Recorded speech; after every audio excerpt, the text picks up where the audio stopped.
Hello, I'm Lew Bayer, President and CEO of Civility Experts Worldwide. This is an interesting conversation here. Welcome to Consider Civility, but this is, a hot button for me, and I'm very interested in your thoughts. So if you're able to jot a comment down below the YouTube clip, or send a comment to Lew, L-E-W, at civilityexperts.com. But I hear people say frequently, manners cost nothing, or there's no cost to kindness or civility, and it drives me crazy. I feel like, without doubt, that there is a cost to civility. It takes thinking, it takes intention, it takes time, it takes money, it takes energy to be civil. It takes courage.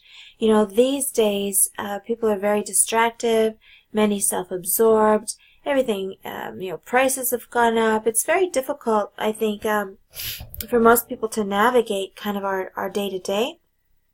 And I think it's the fact that we don't have enough, or at least we feel like we don't have enough time, money, or energy. That I think that's one of the reasons we behave badly. I think that's one of the reasons that we don't go out of our way to extend courtesy and kindness to other people. It's a hard decision to make. When other people are not being kind and you're the only person who seems to be bothering, it can be really defeating. When other people are spending their money on ski trips and you're giving your money to donate research for medical care or something, it's very hard sometimes to justify and rationalize that, especially when these sort of incongruencies happen long term. So I think manners the same thing. They're not free.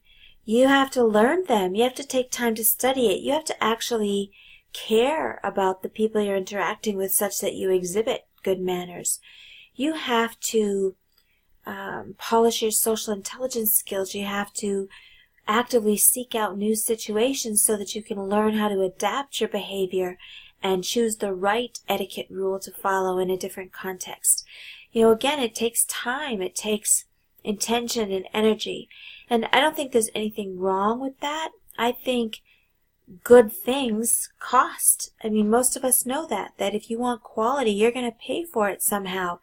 And I think if you want quality character in people, if I want to be that person of quality, I have to expect to invest in myself, to learn the behaviors, to study the context, to ask questions, to, take a course, to buy a book, to put in the time and trouble to educate myself so that I can become a person of character and quality. And if I want to attract or to be around people of quality, I have to as well be prepared to offer them opportunities, sometimes resources and so on, until they can get to that point of character and quality themselves. I think the last piece of that is that you don't have to measure the cost all the time, but you do have to know going in that it does cost. And so when somebody behaves towards me with courtesy, when they go out of their way to be particularly thoughtful or kind, I hope that on some level, I don't have to say, oh, thank you for spending 20 minutes, or, oh, that was generous. I bet you spent over $500. The actual measurement is not as important as the outcome, but still for me to acknowledge that they chose to make that expenditure of time, money, or energy, that's the significant part. And it's that acknowledgement that makes gratitude, apologies even, that's what makes it authentic. That's what makes it believable and you credible. So please consider all of that. Choose civility. Thank you for joining us. We'll talk to you again soon. Bye for now.